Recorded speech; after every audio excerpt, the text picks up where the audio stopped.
In a bygone era, there dwelt a wealthy man whose wife was ailing.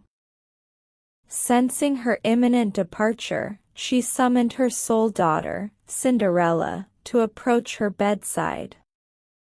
With a tender voice, she advised, "Dear child, when I depart, remain virtuous and pious. God will watch over you, and I shall gaze down upon you from the heavens, always present in spirit." With those words, she gently closed her eyes, and her earthly journey came to an end, leaving a void that lingered in the air. The young maiden, mourning the loss of her mother, visited her grave daily, shedding tears as a melody of sorrow accompanied her grief. Cinderella's father, a frequent traveler for work, found himself in need of a caretaker for his daughter. Opting for remarriage, he wed a widow with 2 daughters of her own. Thus, Cinderella found herself in the company of a wicked stepmother and 2 unkind stepsisters.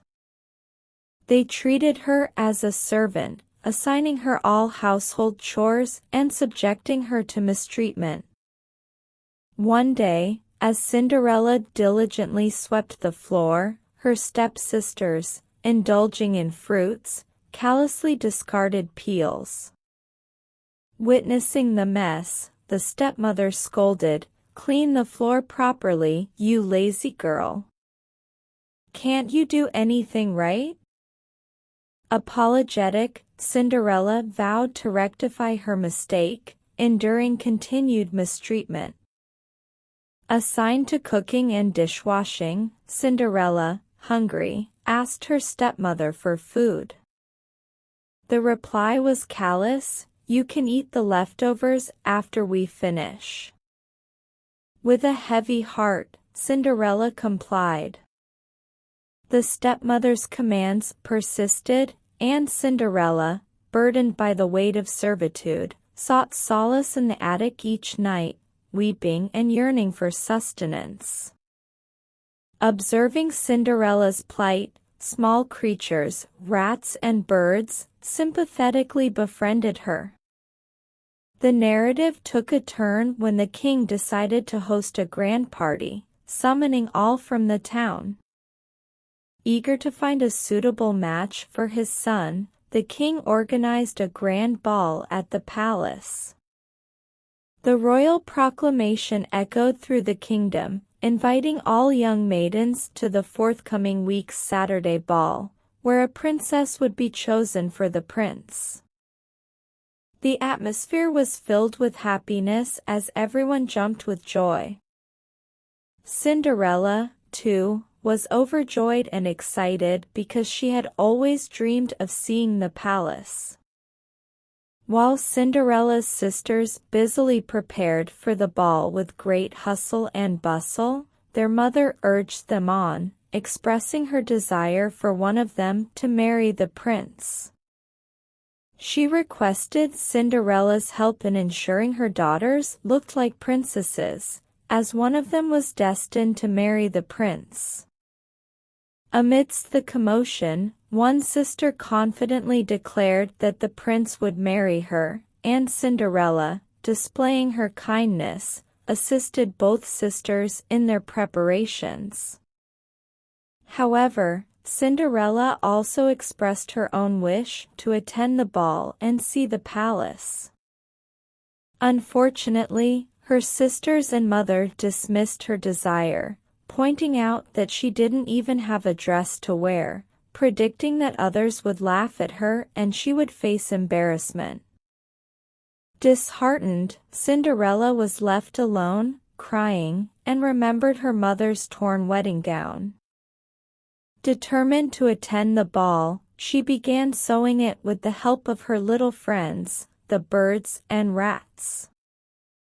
Realizing that it would take too long to complete the gown, Cinderella was suddenly visited by her fairy godmother.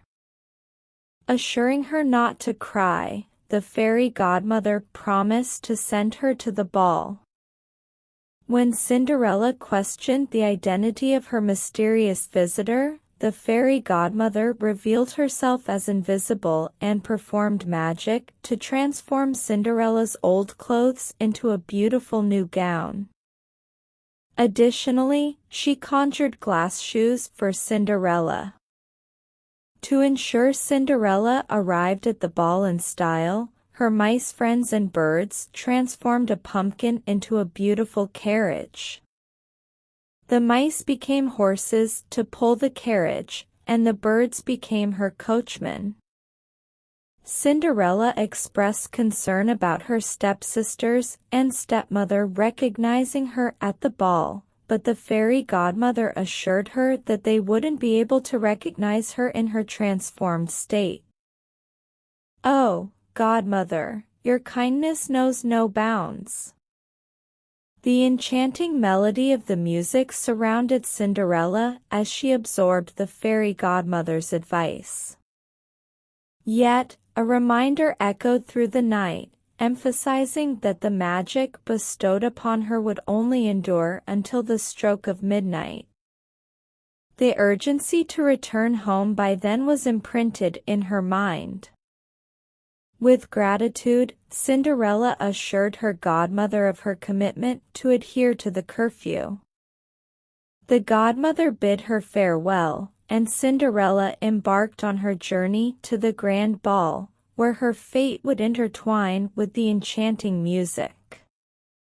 As she entered the ballroom, a breathtaking transformation took place, capturing the attention of all present. Even her stepsisters and stepmother failed to recognize her newfound beauty.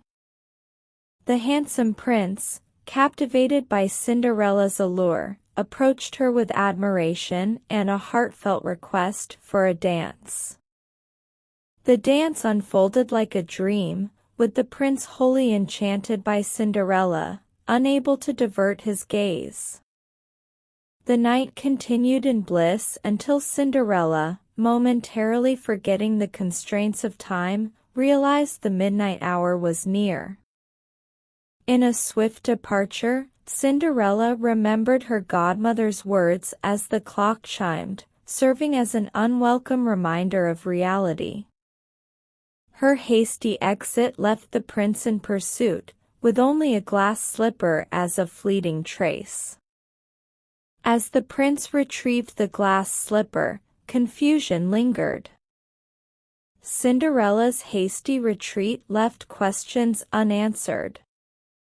Meanwhile, in her haste, her magical carriage metamorphosed back into a pumpkin, taking a shortcut to ensure she reached home.